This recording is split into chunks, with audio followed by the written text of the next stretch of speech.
Hello there. Welcome back. My name's JD, and you're watching Weekly Update Wednesdays, episode 10.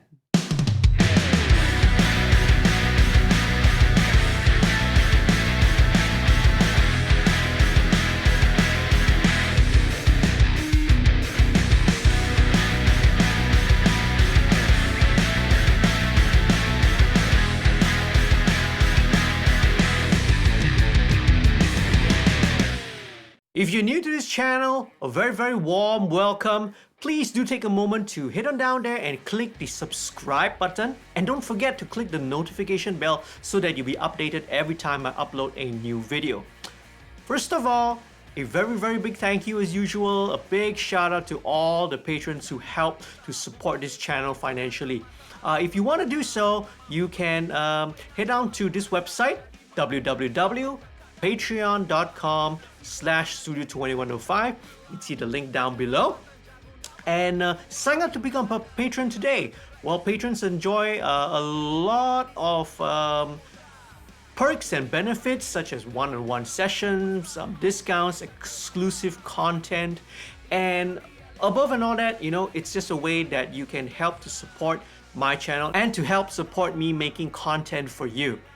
Last week Friday there was no MixStream again, unfortunately. There will be one coming up real soon, so I promise you more MixStreams are going to be coming.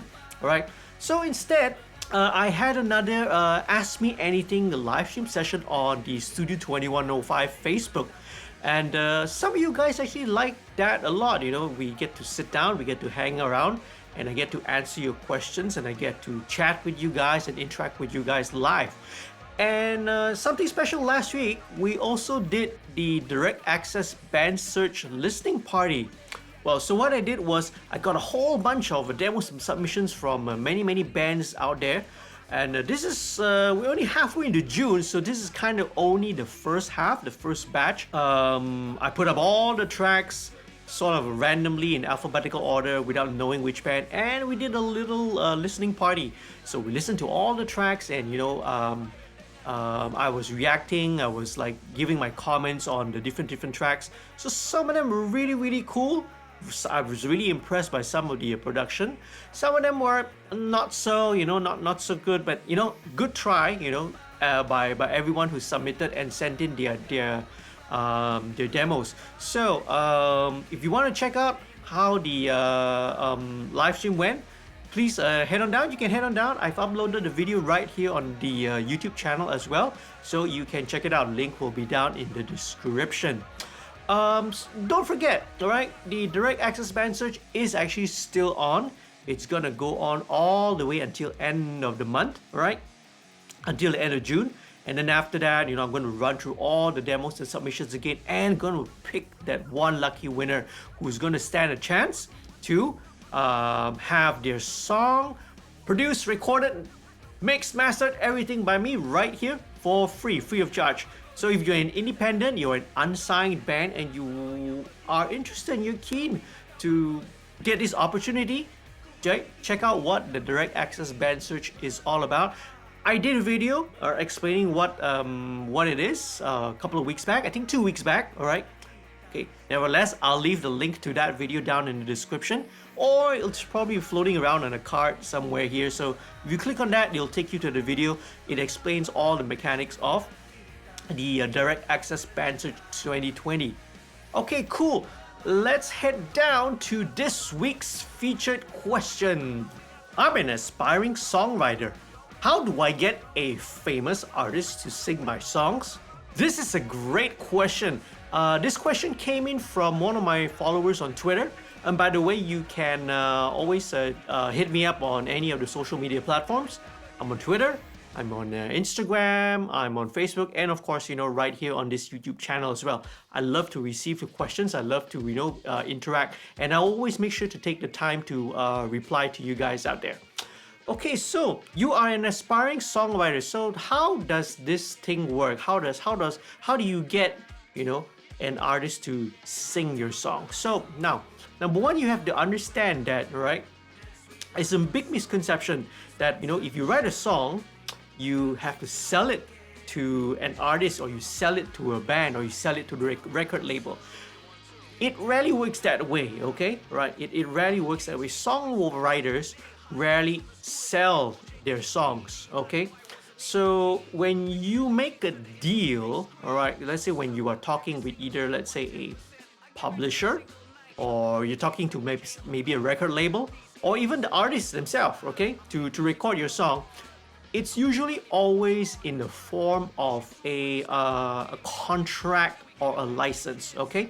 You don't sell your songs to them, and you don't sell the song and then they pay you X amount of money for the song. It doesn't work that way, okay? Sometimes, okay, a couple of things to be careful of, right? Sometimes in that contract or license, a publisher will sometimes use the phrase, will sometimes use the words work for hire. Red flag, be very, very careful, okay? So anytime you see this statement work for hire, this means that they will own the copyright to your song, right? So work for hire basically means that, it's like kind of like you are a salaried employee, okay? Or maybe they commission you, they pay you a certain amount to buy the songs from them. So if that happens, if you are doing this as a work for hire, what happens is you lose all your copyright, okay? And you do not ever want to do that, okay? So any contract that you sign with, either a publisher, record label, or an artist, or anything like that, it should include, some provisions. It should include some language that ensure that you will always receive, you as the writer, the songwriter, composer, author, whatever you want to call it, right? You must receive your share of the royalties, and all kinds of license fees that involve, right?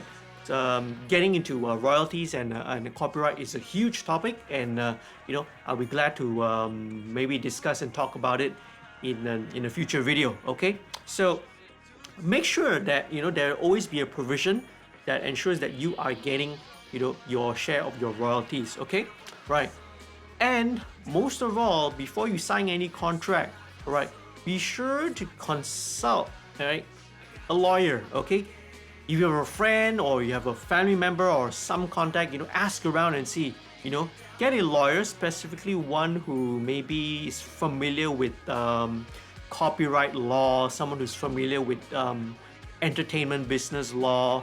Get them to look through the contract first before you sign it, okay? That's very, very important. Okay, before I go any further, it's probably a good time to maybe just slow down a little bit and take a little bit of reality check, okay?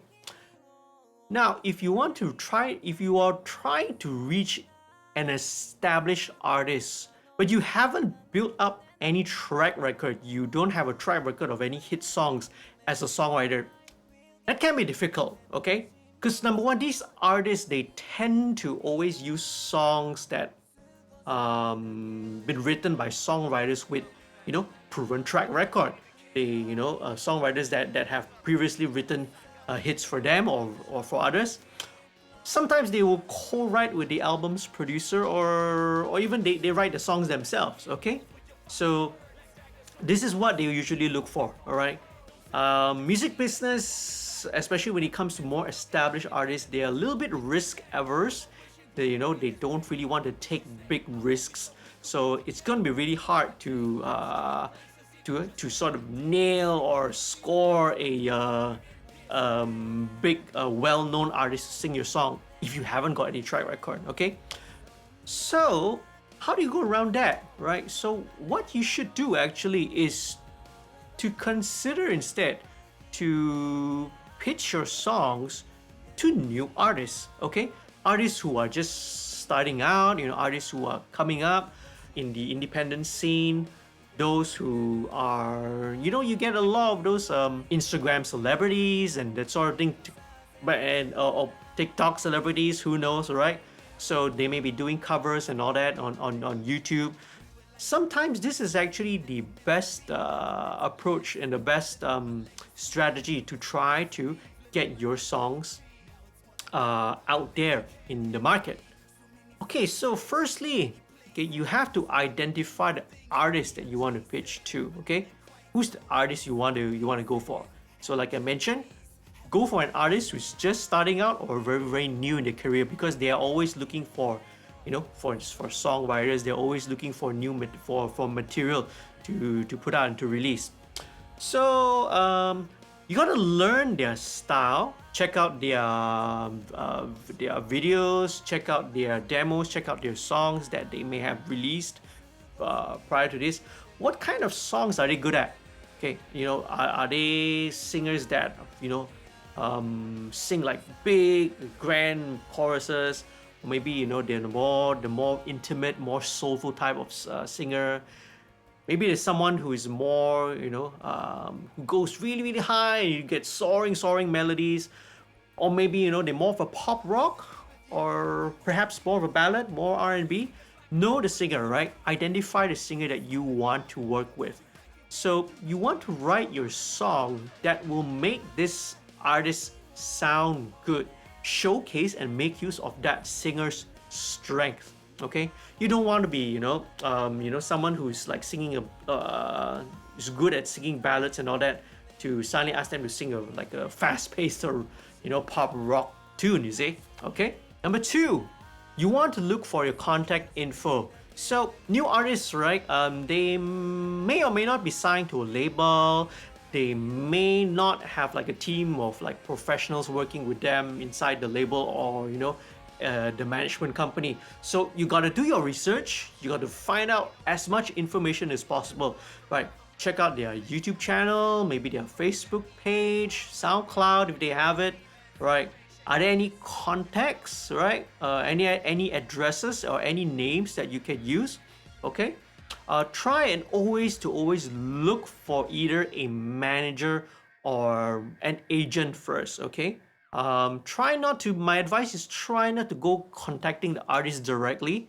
All right. Always try and look out and search for a manager or agent. Find their email, or maybe they have a website. Get that information. Now, number 3. Once you've gotten your contact info, you want to send an email with, very important, send an email with a link to your song. Most people don't want to receive files, okay, especially if it's like large WAV files, okay, and in some cases, some email providers will also block, right, if they regard it as spam. So don't send a link, okay? I know that in my direct access band search, I do request, that you send me an MP3 or a link. I'm a little bit more flexible.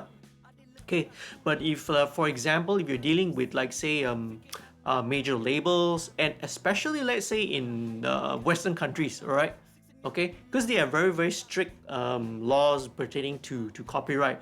So they do not want to accept unsolicited communications. So unless they have asked for it, unless they ask you to send an MP3 or a WAV file, always try to always send a link instead.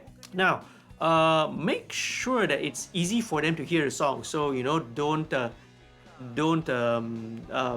put it in some kind of platform where it's very hard for them to find. Okay, right? And always prepare a copy of the lyrics as well. Now you can load it up to, let's say, a SoundCloud or any kind of like a cloud storage, maybe Dropbox or Google Drive. But then again, make sure when you put it in like say like Google Drive or Dropbox, don't bury it under like some different folders. Name the file, name the song clearly, and provide the lyrics there as well. Best example, I mean, the easiest one I would think is probably SoundCloud, because they already have a good easy platform for you to do that, right? And you can always sort of set that song, that demo, that link that you send to make it a private link, right? So that no one else can sort of get into to view it. Make sure that the person trying to access the song can access it, because some of the cloud service providers like Google Drive and all that, sometimes your folder or something might be password protected, or they don't have an authorization.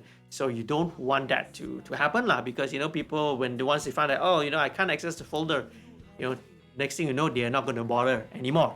Okay, here's a couple of do's and don'ts. All right, so first one, be sure, right, that your song is appropriate for the artist. Okay, so no matter who you are pitching your song to, okay, be it a new artist or an established artist, okay, you have to make sure that your song is current. It's got to be current and also appropriate to the age. Okay, so for example, right, if it's like a teenage artist, a very young artist, okay, with a young fan base, for example, you don't want to be sending them they can't be singing a song about, you know, getting married and having a family and growing old. It doesn't make sense, you see, all right?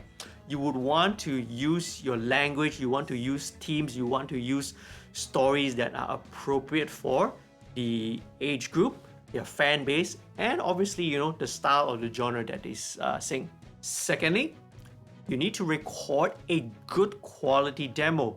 Now, demos nowadays, all right, sound really good, you know, because you know the widespread availability of audio interfaces and software. A lot of like young guys and songwriters and producers are making and creating demos and even full-blown songs, you know, right out from their bedroom nowadays. So that's why you need to record a good quality demo. Now, a demo, one of the things that's very important is you need to put across, right? You need to be able to demonstrate how the song feels and what sort of vibe and what sort of energy, what the final result should sound like, right? You are there to demonstrate the potential of the song, what it could be, what it could sound like. Okay, if you send a song to an artist or a manager, or you know, in a record label, they have what we call the A&R, artists and repertoire executives. If your song's not going to grab them within the first 10-15 seconds, it stops right there, right? If it doesn't grab an attention within first 10-15 seconds, right, you already lost it, right? You already lost their attention. Now, I'm a little bit more lenient, okay? So if you checked out the last, when I did the listening party, I always do take the effort to listen to the entire demo all the way through, right? Because I would, you know, I do appreciate that you guys have taken the effort to write your songs, to record your demo. So, you know, even though some of them may not be, you know, as polished or, you know, as super, you know, polished quality, especially, you know, during this time with the MCO and everybody was kind of stuck in lockdown, I don't mind. But bear in mind, if in the future you're going to be sending it to, you know, these people, managers, artists, record labels and all that, you really need to grab their attention. Okay, it doesn't need to be like a full-blown production, you know, like, wow, you need to go and, you know, record live drums, get a string section, guitars, everything. Okay, it doesn't have to be that, right? You can use program stuff, you can use a lot of like virtual instruments for a start. Even like say a very basic, a very stripped down simple demo will work.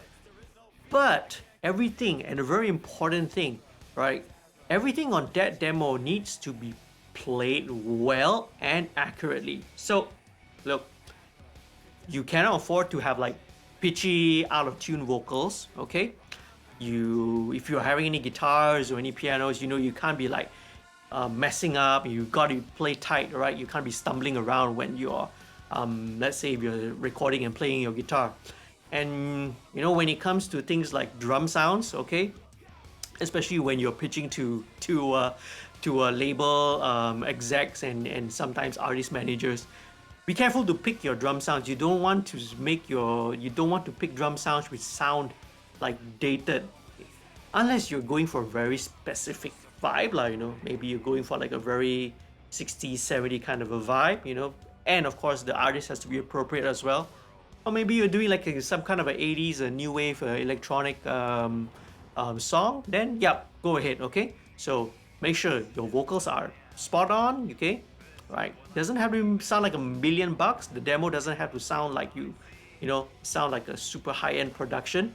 Just make sure that it's good, right? Make sure that it's good, okay?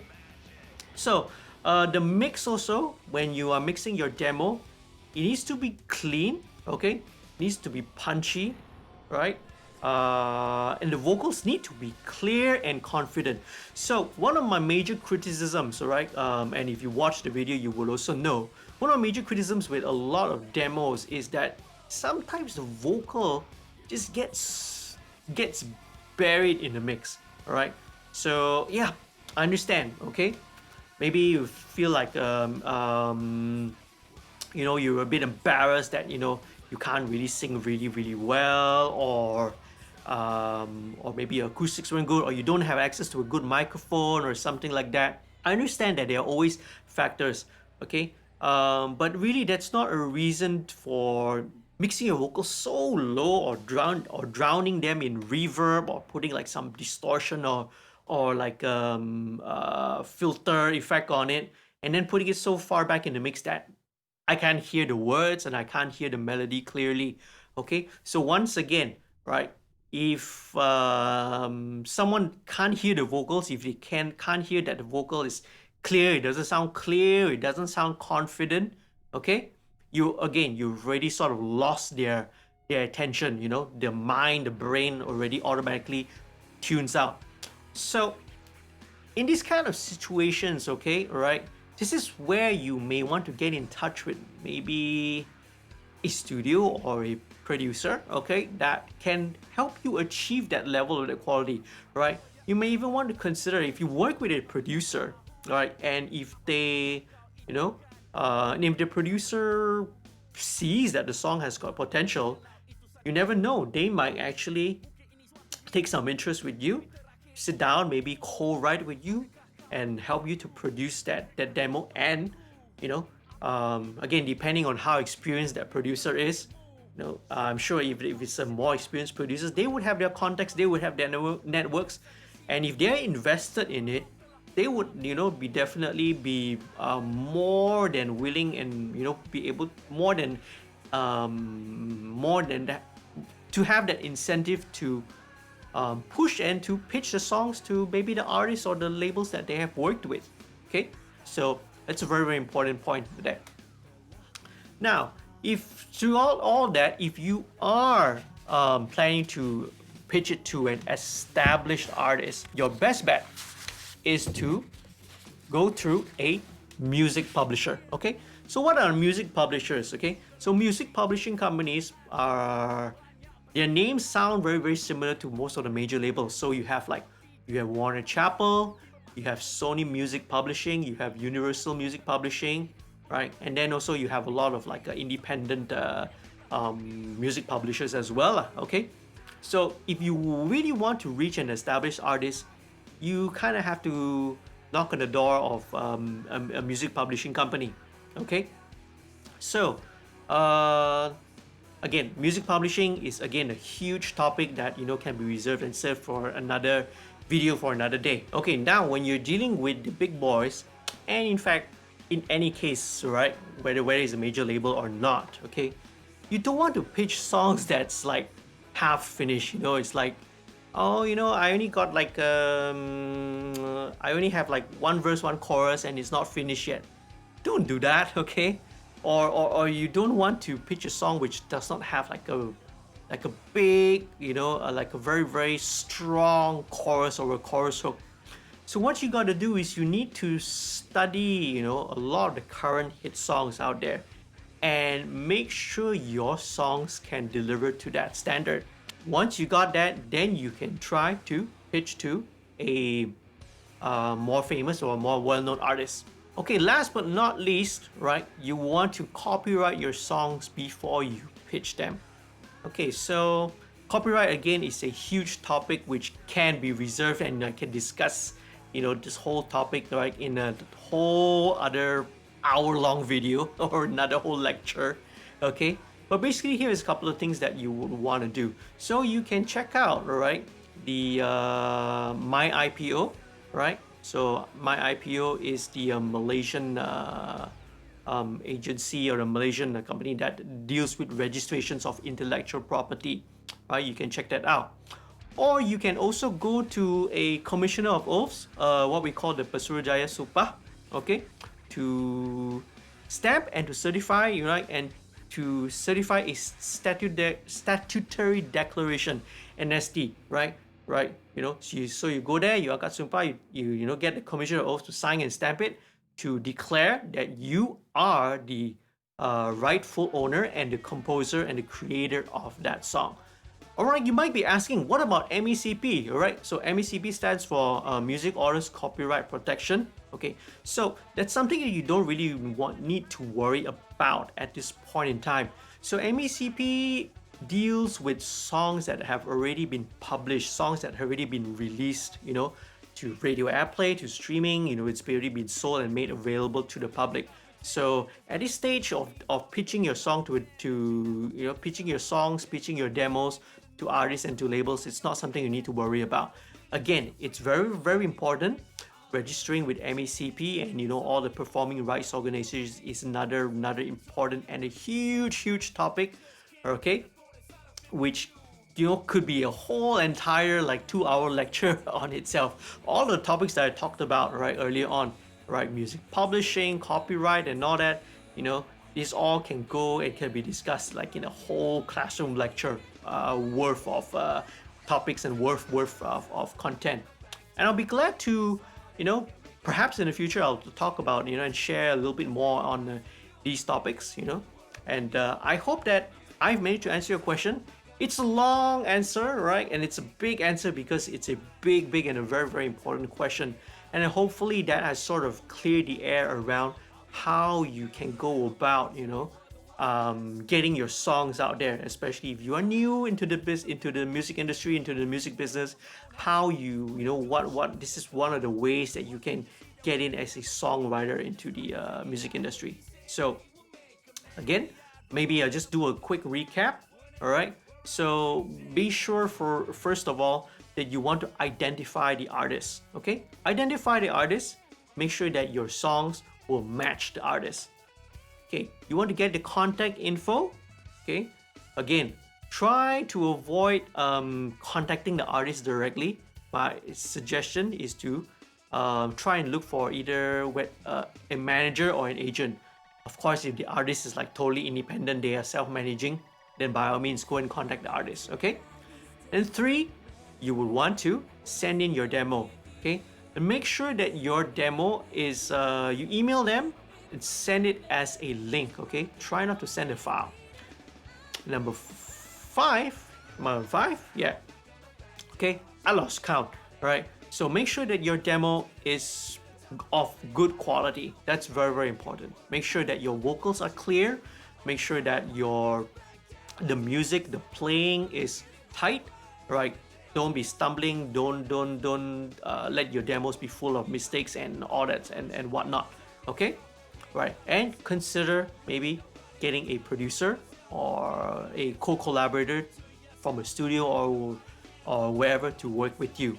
Okay, and lastly, if you want to pitch to an artist, okay, always go and check it out with a music publishing company. All right, so thank you once again for watching this video. I hope you guys have found it useful and informative. As usual, if you got more questions, right, please leave them down in the comment section below. Or like our friend who sent in this question, you can always hit me up on Twitter, Facebook, Instagram, any of the social media platforms out there. I'll be more than happy to check it out and to answer your questions. So thank you so much once again for watching this video. All right, remember to keep on staying safe and healthy. Remember to wash your hands, take care of your personal hygiene, and maintain your social distancing. Okay, so even though we've entered into the recovery MCO stage here in Malaysia, we should not let our guard down, okay? Because we're definitely not out of the woods yet. So as usual, please leave a like, right? Do share the video, please subscribe, and remember to click on the notification bell to be updated every time I upload a new video. Take care. I hope to see you again real soon in the next one. Bye.